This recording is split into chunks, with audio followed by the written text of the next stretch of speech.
बिस्मिल्लाहिर्रहमानिर्रहीम। अस्सलाम वालेकुम नाज़रीन, मैं हूं कंबर ज़ैदी। यूट्यूब और फेसबुक पे आप मेरा व्लॉग देख रहे हैं। नवाज शरीफ को $5 अरब की ऑफर किसने की और नवाज शरीफ ने किसको इमरान खान की कॉपी करते हुए एब्सोल्युटली नॉट बोला। आज आपको ये बताऊंगा और साथ शेयर करूंगा कि आर्मी चीफ के लिए मुस्लिम लीग नून किस नाम की फाइनलाइजेशन की तरफ जा रही है। मुस्लिम लीग नून के कैंप में खुद नवाज शरीफ किस नाम के हामी हैं। ये एक एक्सक्लूसिव खबर है जो हम तक पहुंची है, हमने सोचा आप तक शेयर करेंगे। ये आगे चल के आपको बताऊंगा। और दूसरी चीज, इमरान खान ने एक जो ट्रैप बिछाया था राना सनाउल्लाह, उसमें पूरी तरह आ गए हैं। किस तरह से आए हैं वो भी आपके साथ मैं इस व्लॉग में शेयर करने वाला हूं। अगर आपने मेरे चैनल को सब्सक्राइब नहीं किया तो सब्सक्राइब कर लें और बेल का आइकन जरूर दबाइएगा ताकि टाइमली अपडेट्स आप तक पहुंचती रहें। बात करेंगे सबसे पहले आगाज का एब्सोल्युटली नॉट का। मियां मोहम्मद नवाज शरीफ ने भी फाइनली इमरान खान की कॉपी करते हुए एब्सोल्युटली नॉट कहा और ये सहाफियों से गुफ्तगू में कहा। और इमरान खान की बकायदा तौर पर एक आप कह सकते हैं चहना कॉपी नजर आई इस एब्सोल्युटली नॉट की। उसकी वजूहत क्या है मैं आपको बता देता हूं। ये क्यों कहा गया, $5 अरब की ऑफर कब हुई थी, किस वजह से हुई थी और ये इमरान खान साहब जो कॉपी किया है ये क्यों नवाज शरीफ ने किया है। लेकिन इससे पहले मैं आपको ये बताऊंगा कि ये जो लंदन में नवाज शरीफ साहब ने, मरियम नवाज साहिबा वहां गई हैं लंदन में, नवाज शरीफ साहब ने सहाफियों को बुला के गुफ्तगू की है। सबसे पहला एतराज मेरा ये है कि जो भी हमारे बड़े लीडरान हैं, मैं इसमें अक्रॉस द बोर्ड सबका कहूंगा कि वो प्रेफरेंस देते हैं कि अपने मनपसंद सहाफियों को बुला के जो है बिठाया जाए और जो उनके नैरेटिव और उनकी आइडियोलॉजी को फॉलो कर रहे हो ताकि उनसे सख्त सवालात ना हो। नवाज शरीफ के सामने सहाफी बैठे थे लेकिन जो गुफ्तगू ज्यादा है वो उनकी निजी लाइफ से रिलेटेड है, प्राइवेट लाइफ से। जब वो कुलसूम नवाज की डेथ का जिक्र कर रहे हैं, बड़ी डिटेल से उन्होंने एक्सप्लेन किया उनके साथ क्या क्या इंसिडेंट हुए। मरियम नवाज वापस आई, इमोशनल थे क्या, वो सारी चीजें थी। आप लोगों ने वो पूरी सुनी होगी उनकी प्रेस कॉन्फ्रेंस। लेकिन मैं इस जो है उसमें बड़ी इंपॉर्टेंट और एक बड़ा टू द पॉइंट स्पेसिफिकली एक चीज हाईलाइट करना चाहता हूँ। वो ये, कोई नवाज शरीफ से ये सवाल नहीं कर रहा कि यार आप एक केस में एब्सकॉन्डर हैं। ठीक है, चलें आपके मरियम नवाज की बरियत हो गई है, आप उस केस में मतलूब हैं, आपके खिलाफ फैसला है, आपके हक में फैसला है, आप राइट नाउ लंदन क्यों बैठे हैं, आपकी सेहत भी ठीक है, आप जाके इस्लामाबाद अपने केसेस का सामना करें। किसी सहाफी ने ये नहीं पूछा कि वही इस्टेब्लिशमेंट जिसके आप खिलाफ बयानिया बना रहे थे और जिसे कह रहे थे वोट को इज्जत दो, अब आप अपने ही बयानिए से वापस आकर जो है उसी स्टैब्लिशमेंट से डील करके आप आ गए हैं इक्तदार में और इस इक्तदार को आपने संभाल लिया। किसी सहाफी ने ये नहीं पूछा कि 15% जो इमरान खान की हुकूमत में इन्फ्लेशन रेट पे आप चीखो पुकार कर रहे थे, अब 50% पे जाके वो इन्फ्लेशन रेट पहुंच गया है। तो आप इसमें हमें सर बताएं कि ये क्यों हुआ है ऐसा। लेकिन बात गुफ्तगू होती रही। देखें जी, अब तो नाप का बयानिया, अब तो मरियम नवाज भी बरी हो गई हैं, फैसला आ गया कि आप पाकिस्तान जाएंगे, क्या करेंगे, ये तमाम चीज़ें गुफ्तगू होती रही। नवाज शरीफ ने भी बड़ी खुल के डिटेल से इस हवाले से बात की। इस पूरी प्रेस कॉन्फ्रेंस का जो मैं एनालिसिस कर रहा हूँ, एक तो नवाज शरीफ की एक मजलूम पिक्चर सामने लानी थी कि ये देखें जी इनके पर बड़े जुल्म हुए, केसेस बनाए गए, फिर किस तरह से इनकी निजी लाइफ इससे डिस्टर्ब हुई, बीवी वहाँ पे फौत हो गई, ये जेल में थे। खैर मैं उस पर कमेंट नहीं करूंगा बिकॉज अच्छा नहीं लगता है कि किसी की प्राइवेट लाइफ को डिस्कस किया जाए और इस तरह सहाफ़ती इक़दार के भी खिलाफ है। और मैं ऐसा सहाफ़ी हूँ भी नहीं कि पर्टिकुलरली प्राइवेट लाइफ किसी की डिस्कस करें हम अपने व्लॉग में। नो, हम डिस्कस करेंगे कि आपकी परफॉर्मेंस के हवाले से, हम डिस्कस करेंगे कि लोगों को पे आपने जो एक इसमें पिक्चर बनाने की कोशिश की है, बड़े मजलूम है और आपके दौर में तरक्की चल रही थी। तो सर ऐसा कुछ नहीं है। मैं आपको बता देता हूँ, फैक्ट्स एंड फिगर आप खुद देख लें। हुकूमत में जब इमरान खान साहब थे तो महंगाई थी 15% पे। शहबाज शरीफ साहब, आप लोगों ने हुकूमत संभाली है, मुस्लिम लीग नून की है ना हुकूमत, 13 जमातों के साथ मिलकर लीड तो मुस्लिम लीग नून करिए, 50% पे है। लोड शेडिंग का आप दावा करते थे खत्म कर दी थी, लेकिन आपके आज के ही दौर में आपने दोबारा हुकूमत संभाली है ना, लोड शेडिंग दोबारा खत्म कर दें। अब तो इमरान खान के दौर से ज्यादा बढ़ गई है। ठीक है, आप दावा करते थे कि आपने मईशत को संभाला हुआ था, लेकिन जब इमरान खान को मईशत मिली 2018 में तो वो आखिरी सांसें ले रही थी, तब भी मईशत वैसी थी। फॉरेन एक्सचेंज रिजर्व जो है वो हमारे कम हो गए थे, अब तो बिल्कुल ही कम हो गए दोबारा से आपकी हुकूमत जब आई है।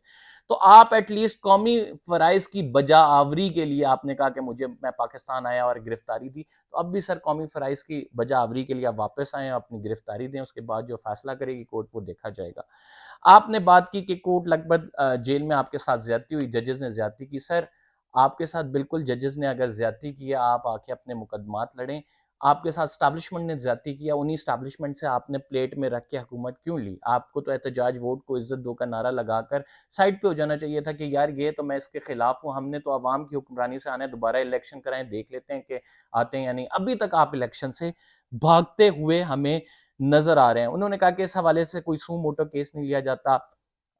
तो सर, बहुत सारे ऐसे केसेस हैं जिसमें सू मोटो लिए भी जाते हैं, लेकिन उनके कोई चीज सामने नहीं आती। आपने अदलिया को, फौज को खुलकर निशाना बनाया। आपने कहा कि फैसले मिली भगत से हुए हैं। तो सर जाए ना, अदलिया के खिलाफ आप लॉन्ग मार्च करें, आप हुकूमत में उन जजेस को हटा दें, उनके खिलाफ सुप्रीम जुडिशल काउंसिल में रेफरेंस दायर करें। क्यों नहीं करते हैं आप दायर? करें, आपकी अब हुकूमत आ गई, आप तो सब कुछ कर सकते हैं।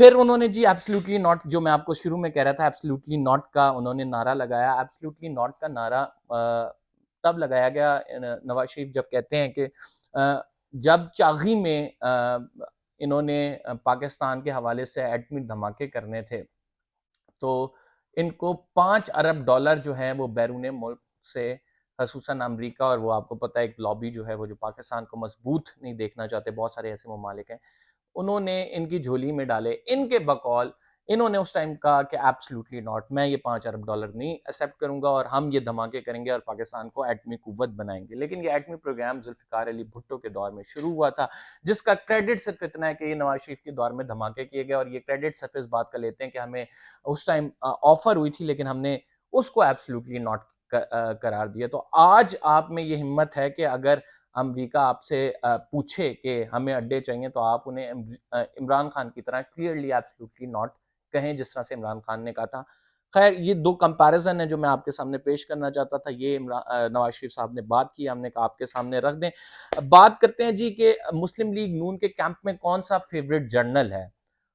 ये बताने से पहले मैं आपको बता देता हूं कि इमरान खान ने क्या ट्रैप लगाया। इमरान खान ने राना सनाउल्लाह के खिलाफ एक ऐसा ट्रैप लगा दिया, एंटी मनी लॉन्ड्रिंग वाले। आज भी उन्होंने मिनिस्टर इनक्लेव पे छापा मार के राना सनाउल्लाह की गिरफ्तारी करनी थी, क्योंकि जुडिशियल मजिस्ट्रेट की जानिब से ऑर्डर आ गए, लेकिन वो गिरफ्तारी नहीं कर सके, ना ही वो आए। लेकिन अलबत्ता जो ये खबर फैली, लोग इधर से उधर मुतहरिक हुए, राना सनाउल्लाह छुपे हुए हैं, इस टाइम मंजर आम से गायब है। या तो वो आप दे रहे थे ट्विटर पे धमकियां, या तो आप कह रहे थे आके दिखाओ। इमरान खान ने एक ऐसा कार्ड खेला है कि उसके बाद राना सनाउल्लाह साहब मंजर आम से ही गायब हो गए हैं। किस जर्नल के हवाले से जो है मुस्लिम लीग नून का ज्यादा, जिसमें मुस्लिम लीग नून के ज्यादा लोग और खुद मियां मोहम्मद नवाज शरीफ जो हैं वो टिल्ट पाए जाते हैं। तो मैं आपको बता देता हूँ, इस रेस में तकरीबन 6 जर्नल्स हैं।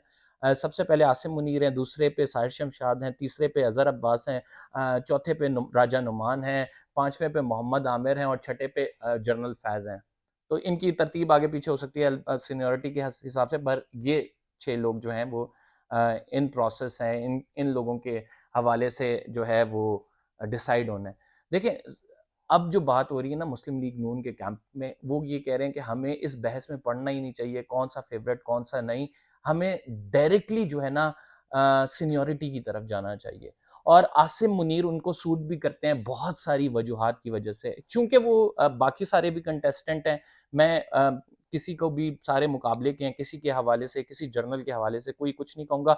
अलबत्ता बहुत सारी आवाज़ें मुस्लिम लीग नून से ये आ रही हैं कि आसिम मुनीर, जनरल आसिम मुनीर जो हैं फेवरेट हैं, लेकिन उनका एक मसला है, वो 2 दिन पहले रिटायर हो रहे हैं। वजीर आजम के इस्तेकाक के पास इस्तेकाक होता है, वो किसी भी जर्नल को चाहे उसके 2 दिन बढ़ा दे, 15 दिन बढ़ा दे, उसके बाद उसे आर्मी चीफ लगा दे, तो तैनाती हो सकती है। लेफ्टिनेंट जनरल आसिम मुनीर का नाम हमारे सामने आ रहा है। दूसरे फेवरेट पे मैं ये समझता हूँ मोहम्मद आमिर हैं। उसकी वजह यह है कि वो जरदारी साहब के मिलिट्री सेक्रेटरी रहे हुए हैं। तीसरे पे मुझे जो लगता है वो तीसरे नंबर पे अगर फेवरेट होंगे तो वो साहिर शमशाद साहब होंगे, और शायद शमशाद साहब जो चीफ के हैं वो बहुत ट्रस्टवर्दी हैं, क्लोज हैं, और बड़े अच्छे एक सोल्जर हैं। ऑलमोस्ट अक्रॉस द बोर्ड तमाम ये जो 6 लेफ्टिनेंट जनरल्स हैं, they have their on specific area, उसमें इनकी एक्सपर्टीज़ हैं, ये माहिर हैं उसके, और बहुत सारों ने बहुत सारी जगह कोर कमांड की हुई हैं, बड़ी एक्सपर्टीज़ हैं। तो they all are equal. But जो डिस्कशंस हो रही हैं मुस्लिम लीग नून के कैंप में वो हमने आप तक रखी हैं। फिलहाल के लिए इतना ही। ये जो मियां मोहम्मद नवाज शरीफ की प्रेस कॉन्फ्रेंस थी, मैंने सोचा था इसके बाद आपको अपडेट करूंगा कि क्या प्रेस कॉन्फ्रेंस में क्या है, क्या कुछ हुआ है। और मियां मोहम्मद नवाज शरीफ की प्रेस कॉन्फ्रेंस में कोई सख्त सवाल नहीं पूछे गए, इस पर बड़ा दुख हुआ है। तो फिलहाल के लिए इतने। कब्बर ज़ैदी को इजाजत दीजिए, इंशाल्लाह अगले व्लॉग में आपसे मुलाकात होती है। सब्सक्राइब करना ना भूलें, बेल का आइकन जरूर दबाएं, कमेंट्स आप करते हैं मैं आपको रिप्लाई जरूर करता हूँ। तो जिसका रिप्लाई ना करूँ वो मेंशन भी कर दे, मैं करूँगा इंशाल्लाह ज़रूर। इजाज़त दीजिए, अल्लाह हाफ़िज़।